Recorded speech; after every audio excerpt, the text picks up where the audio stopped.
विधानसभेतले आमच्या पक्षाचे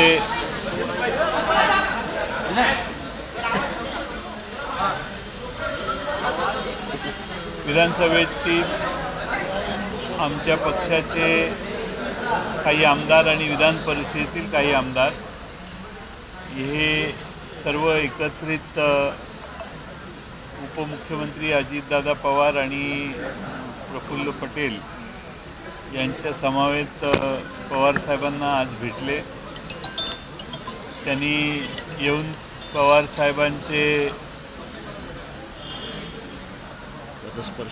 पदस्पर्श करून दर्शन घेतले। त्या सर्वांनी पवार साहेबांना भेटून काल जी 9 मंत्र्यांनी आग्रहाची विनंती केलेली तशाच प्रकारची विनंती पवार साहेबांना आज केली। नम्मा होमिओपॅथी ही एकमेव औषध प्रणाली आहे जिचे कोणतेही साइड इफेक्ट्स तुम्हाला जाणवणार नाही। नम्मा होमिओपॅथी आरोग्य संजीवनी।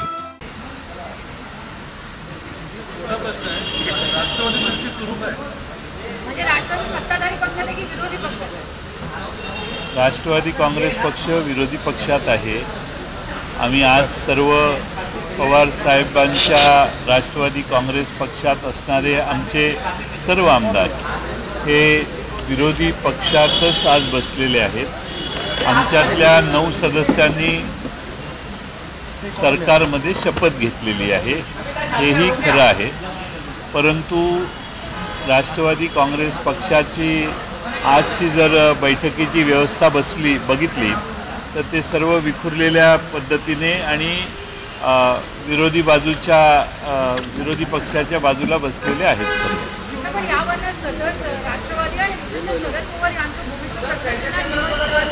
शरद पवार साहेबांच्या भूमिकेवर प्रश्नचिन्ह निर्माण करण्याचा प्रश्न उद्भवत नाही। गेले अनेक वर्ष ज्यांनी पवार साहेबांच्या नेतृत्वाखाली काम केले तीच लोक पुन्हा येऊन शरद पवार साहेबांना भेटत असतील तर त्यातून शरद पवार साहेबांच्या भूमिकेवर प्रश्नचिन्ह निर्माण करण्याचं कोणतंही कारण नाही।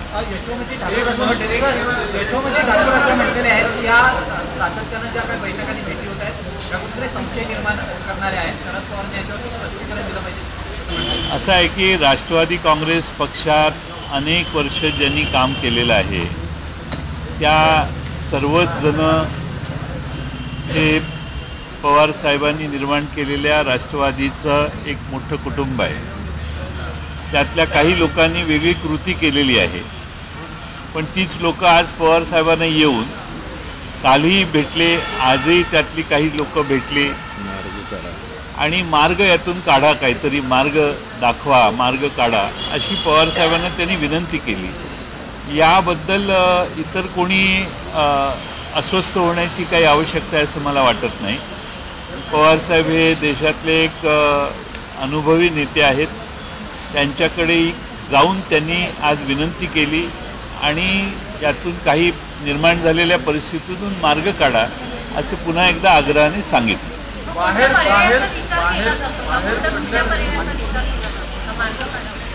मार्ग काढा, पर्याय नाही, मार्ग काढा। मार्ग काढा आणि पर्याय याच्यात फरक आहे।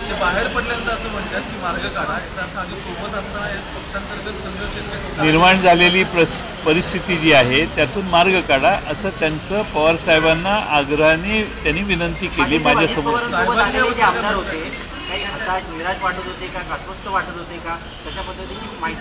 असं आहे की आपल्या घरात कुणी आलं तर त्याच्यावर काही विश्लेषणात्मक टिप्पणी करणं हे योग्य नाही। पवार साहेबांना ते सगळे भेटायला आलेले आणि त्यांनी विनंती केली। मला ते कसे दिसत होते, ते नाराज होते का, निराश होते का याविषयी मी टिप्पणी करणं योग्य आहे असं मला वाटत नाही। आज आमदारांना सुद्धा इथे येऊचं वाटलं, थोडीशी नाराजी होती त्यांच्यामध्ये की काल आमची भेट होऊ दिली नाही। मला माहीत नाही, हा प्रश्न तुम्ही त्यांना विचारणं जास्त महत्त्वाचं आहे। शरद पवार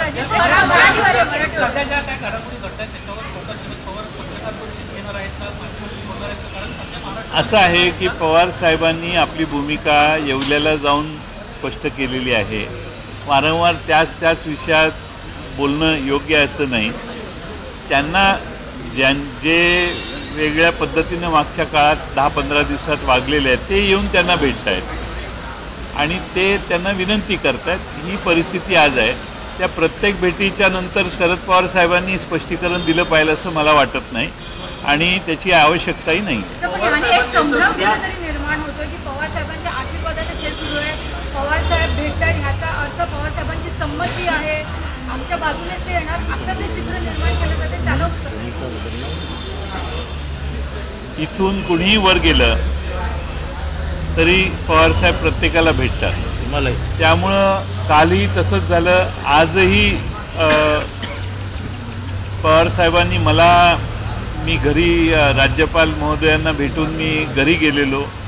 विश्वजित कदम आणि मी एकत्रित माझ्या घरी होतो. त्यावेळी तिथं फोन आला आणि मला सांगण्यात आलं ताबडतोब या आणि मला सांगण्यात आलं की असे आमदार आलेले आहेत. मी पवार साहेबांना विनंती केली की मला यायला वेळ लागेल, आपण भेटा. पण पवार साहेबांनी मला सांगितलं की तुम्ही आल्याशिवाय मी कुणालाही भेटणार नाही. त्यामुळे मला पोचायला वेळ झाला. तेवढा वेळ ते बसलेले होते. त्यानंतर आमची भेट झाली.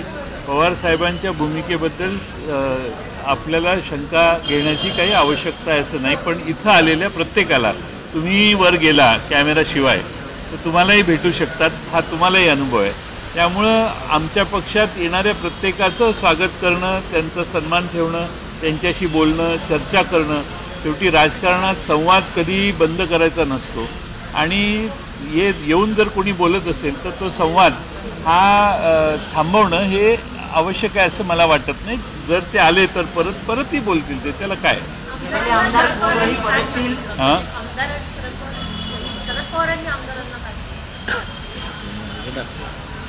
त्यांनी विनंती केली मार्ग काढा यातून. पवार साहेबांनी सांगितलं की मागच्या निवडणुका आम्ही काँग्रेस आणि राष्ट्रवादी काँग्रेस एकत्रित लढलेलो आहोत.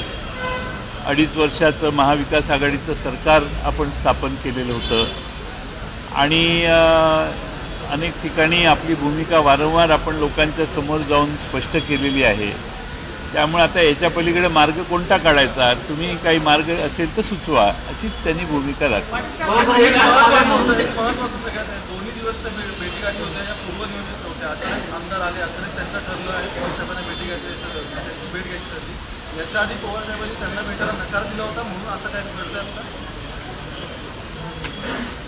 मला काय माहित नाही त्याचं.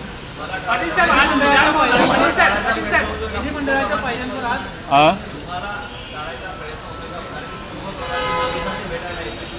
कुणाला टाळायचं?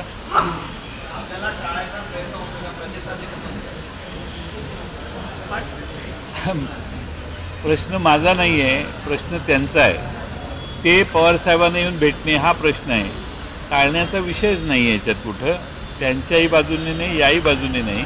शेवटी एक पद्धत असते राजकीय. जर कुणाबरोबर चर्चा करायची असतील तर पवार साहेबांनी त्याप्रमाणे मला येण्यासाठी लगेच आदेश दिला. त्यामुळे टाळण्याचा विषय नाही. प्रदेशाध्यक्ष आहेत. आज तुम्ही बघितलं असेल अनेक राष्ट्राचे आमदार हे विधानसभेत देखील आले नव्हते, दांडी मारली होती. आज इथे किती जण आले होते साहेबांना भेटायला आमदार? मला वाटतं विधानसभेचे 20-22 आमदार आलेले होते. विधान परिषदेचे एक 3-4 आमदार असावे. तीन तर होते. हे असे होते. काय आज पहिला दिवस आहे ना आणि सध्याचं एवढा मोठा पाऊस पडलेला आहे की यायला लोक टाळाटाळ करत आहेत. मुंबईला यायला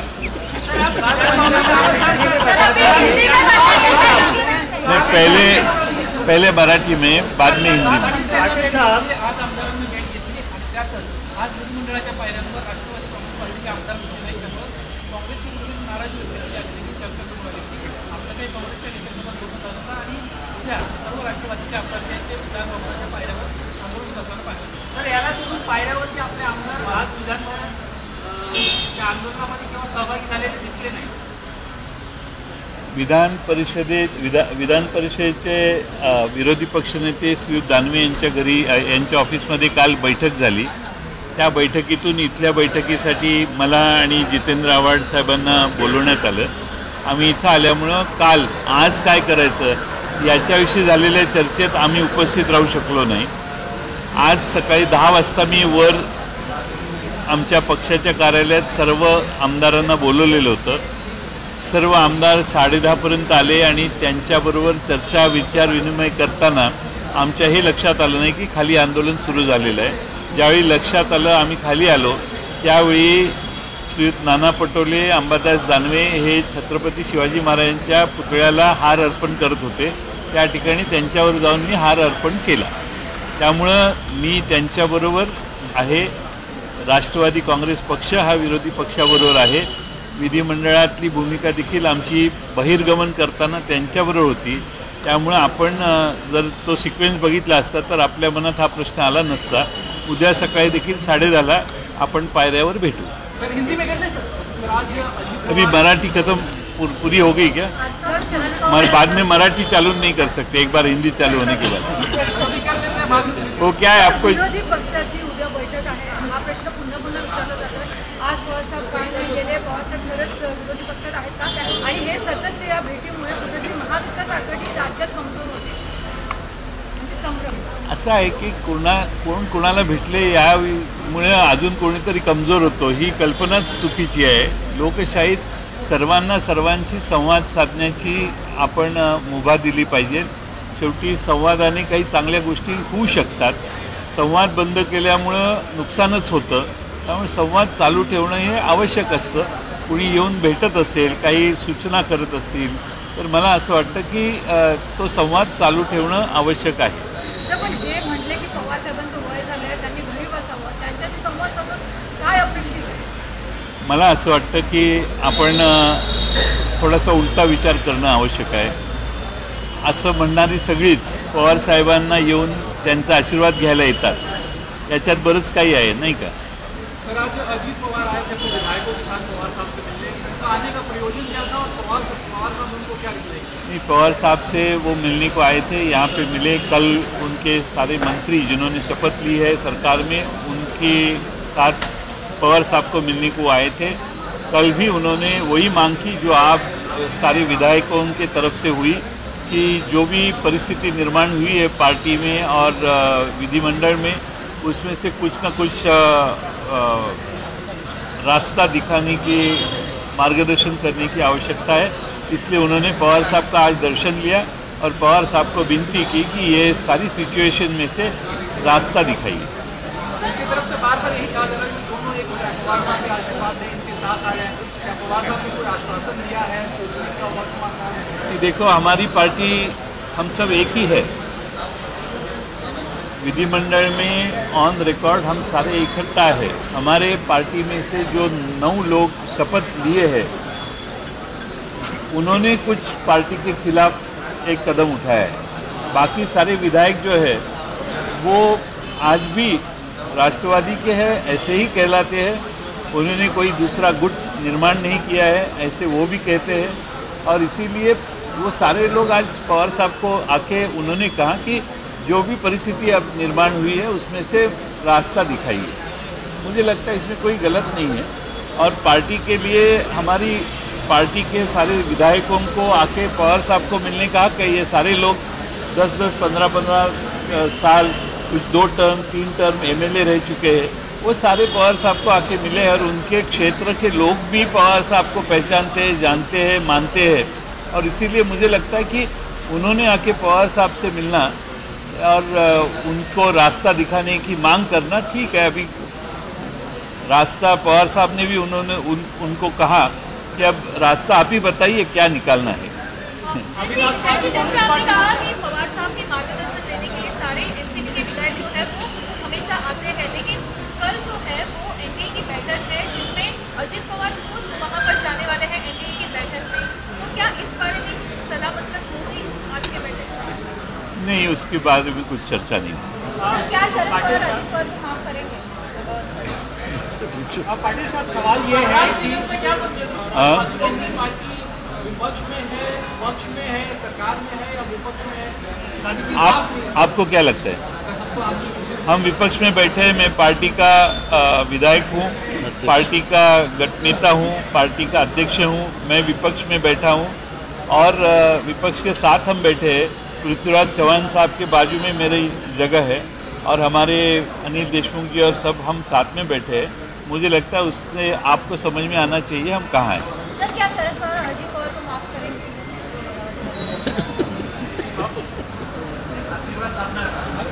मैं इसके ऊपर कुछ कह नहीं पाऊंगा। मेरा हक नहीं बनता कहने के लिए ये भी कहने के लिए मेरा हक नहीं बनता। मैं मेरी मर्यादा में रहूँगा। मैं पार्टी का काम देख रहा हूँ, पार्टी की तरफ से बोल रहा हूँ। अभी व्यक्तिगत प्रश्नों के लिए मैं जवाब देना ठीक नहीं है। पूरे राज्य की जनता संतुलित है, क्या चल रहा है राज्य में? इस तरह से भी अजित दादा मानने को तैयार नहीं है, सत्ता छोड़ने के तैयार नहीं है और पवार साहब के पूरी तरह है जो किसी भी प्रकार से बीजेपी का दामन नहीं छोड़ेगी। सवाल क्या है इसमें? दादा सत्ता छोड़ने को तैयार नहीं है, आपकी पार्टी आपको विरोधी पक्ष में भी है। ये आप परिस्थिति का वर्णन कर रहे हैं, इसमें सवाल नहीं है। आप लोग की तरफ से कहा गया, कांग्रेस की तरफ से मुझे भी समझ में नहीं आ रहा है कि आप लोग सत्ता में भी है या नेताओं का बयान है कि वो भी इस संदेह में है कि कांग्रेस। ठीक है, आज विधिमंडल का पहला दिन है। आस्ते आस्ते सारा चित्र आपके सामने आ ही जाएगा। पहले दिन सारे सवालों का जवाब देने की आवश्यकता ऐसे मुझे नहीं लगता। राष्ट्रवादी के सत्ता में आने से शिंदे गुट के कई नेता नाराज चल रहे हैं, क्या कहना चाहेंगे इस पर? ये मैंने भी सुना, आपने जो कहा वो मैंने भी सुना और काफ़ी तेज़ी से वो नाराजगी फैल रही है, बोल रहे हैं।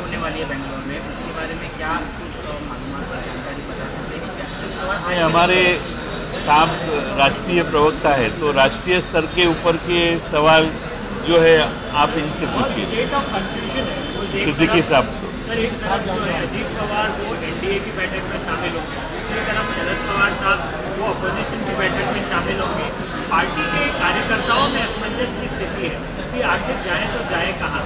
क्या विचार विमर्श हुआ है? पवार साहब ने किस प्रकार के दिशा निर्देश दिए आप लोगों को रणनीति को लेकर के पार्टी के कार्यकर्ताओं को? पवार साहब ने हमें क्लियर कट डायरेक्शन दिए हैं, हम हमारी पार्टी का काम कर रहे हैं। पवार साहब यूपीए का हिस्सा है, इसलिए वो उन्होंने इनवाइट किया गया है, इसलिए वो आज बेंगलोर कल जाने वाले हैं और कल वो अटेंड करने वाले हैं।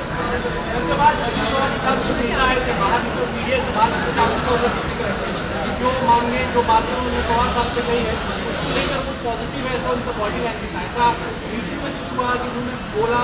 अभी बॉडी लैंग्वेज से निष्कर्ष निकालना और बॉडी लैंग्वेज पे देखना, तो मेरी बॉडी लैंग्वेज से आप भी निष्कर्ष निकालिए।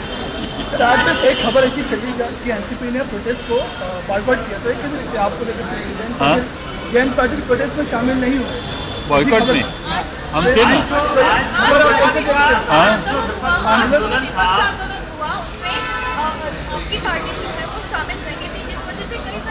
किसानों के मुद्दे पे जो बाला साहेब थोरात ने मुद्दा उठाया था, उसके बाद में उनको बोलने नहीं दिया, तो उसके ऊपर बॉयकॉट हमने भी किया, राष्ट्रवादी ने भी किया और हम विपक्ष के साथ हैं।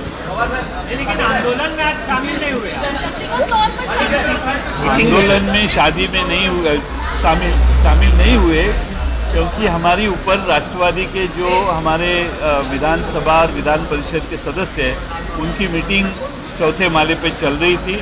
जब हमें पता पड़ा हम नीचे आए तब वो आंदोलन समाप्त हो चुका था, लेकिन साथ में मैं कांग्रेस पार्टी और शिवसेना के नेता के साथ मैं छत्रपति शिवाजी महाराज के स्टैचू को हाथ पहनाने के लिए गया था।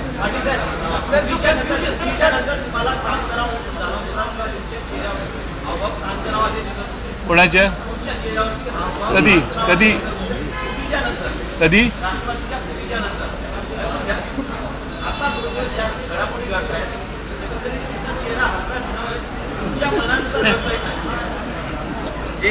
प्रश्न फार चांगला विचारला, पण फुटीच्या नंतरचा माझा चेहरा आणि आत्ताचा चेहरा याचे कंपॅरिझन मला दाखवा, मग मी त्याच्यावर भाष्य करेन।